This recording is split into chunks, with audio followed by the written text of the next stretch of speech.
Ce mercredi 20 janvier 2021 et nous commençons par les titres avec Edmé Douzi. Bonsoir Edmé. Bonsoir Ryan, bonsoir à tous. Un journal où on va revenir évidemment sur la disparition de Serge Patient. L'écrivain et homme politique est décédé hier à l'âge de 86 ans. Retour sur son parcours en début de journal. Serge Patient qui laissera un souvenir fort dans l'histoire de la Guyane. Réaction d'un de ses proches dans ce journal, Eugène Epailly. Allons-nous vers un couvre-feu renforcé le week-end? Le préfet de Guyane pourrait bien durcir les mesures anti-Covid et c'est en partie à cause des défilés carnavalesques illégaux du week-end.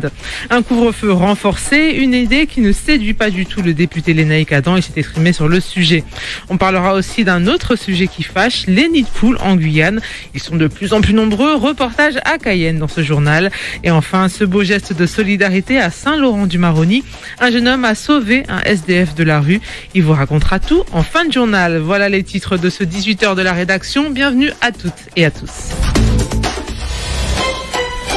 Et nous saluons également les internautes qui nous suivent en direct sur le Facebook Live de Radio Pays. Et nous commençons avec, bien sûr, la disparition de Serge Patient. Oui, une nouvelle que nous avons apprise dans la nuit dernière. L'écrivain et homme politique est décédé hier à l'âge de 86 ans.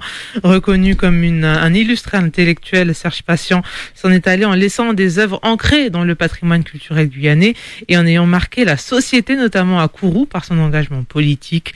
Retour sur les moments forts de sa vie avec Arnaud Béharry-Lolsirder.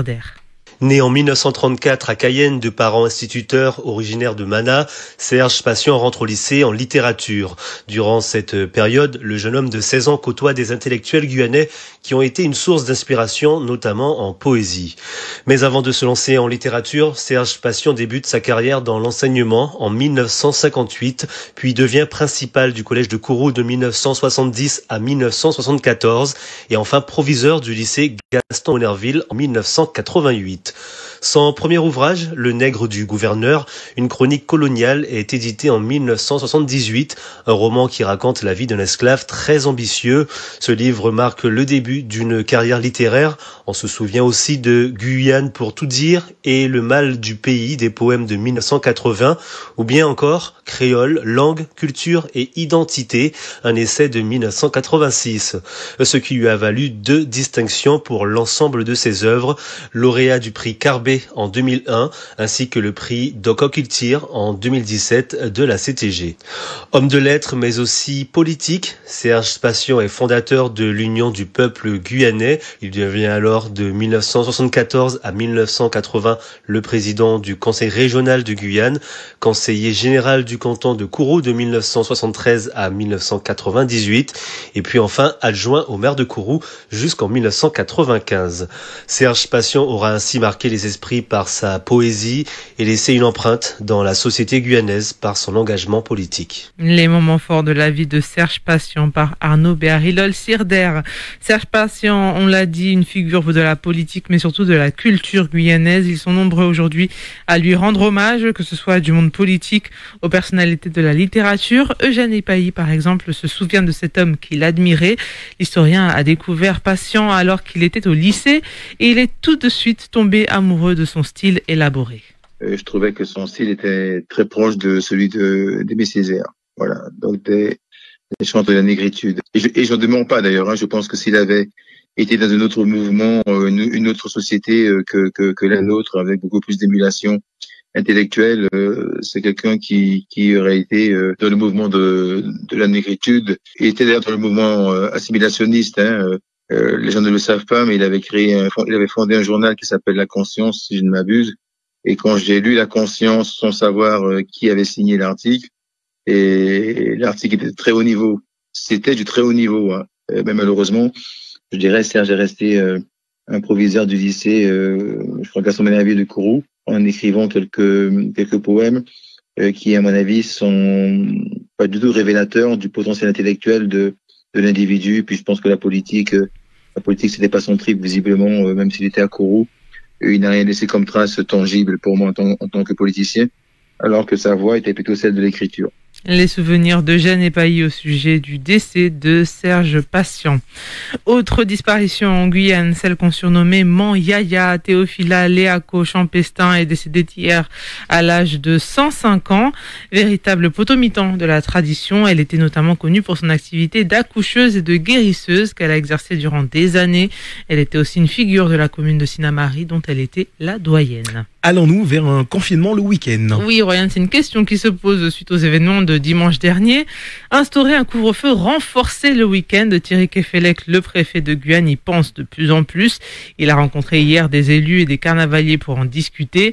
Des mesures officielles seront annoncées demain. Ce qui est sûr, il faut quelque peu durcir le ton. C'est ce que nous explique Thierry Kefelec, le préfet de la Guyane. Ce n'est pas automatiquement une sorte de théorie de l'élastique. Je tire un peu plus, je tire un peu moins. C'est de s'adapter systématiquement aux situations opérationnelles qui sont faites. Le but d'un préfet, c'est avec l'ensemble des élus, les forces vives du territoire, c'est de définir une stratégie qui protège l'ensemble de la population. On a des indicateurs. Je reprenais un peu l'exemple de la voiture qui accélère. On surveille une route qui est un peu difficile, un virus qui est mutant. On a un exemple assez négatif brésilien, très proche de nous, à Manaus. Mais en même temps, il y a 2 autres virus mutants en Angleterre et qui sont en Afrique du Sud. Ceux-ci ont une capacité à avoir développé un virus qui se transmet de plus en plus vite. S'il se transmet de plus en plus vite, c'est-à-dire que l'hôpital va devoir travailler de plus en plus vite, mais on ne construit pas un hôpital en 15 jours. Donc on essaie de diminuer la pression sur le système hospitalier afin que chaque personne qui tombe malade puisse être soignée dans des conditions bonne et voire exceptionnelle. Le couvre-feu est en tout cas un outil opérationnel qui est efficace, il a fait ses preuves, donc pourquoi ne pas le réutiliser? En tout état de cause, il faut couper la transmission interhumaine. Thierry Kefelec, le préfet de la Guyane. De plus, lors du compte-rendu du Conseil des ministres ce matin, le porte-parole du gouvernement, Gabriel Attal, a annoncé qu'il y aurait cette semaine des mesures territoriales dans les territoires d'outre-mer. Celles-ci devraient être détaillées dans les prochaines heures par le ministre des Outre-mer, Sébastien Lecornu. En Guyane, nous serons fixés sur tout ça demain. Des élus redoutent cette mesure du couvre-feu renforcé le week-end. Oui, les élus qui ont pu rencontrer le préfet hier, on l'a dit, et ils ont pour certains manifesté leur désir de ne pas en arriver jusque-là à un confinement le dimanche, confiner la population.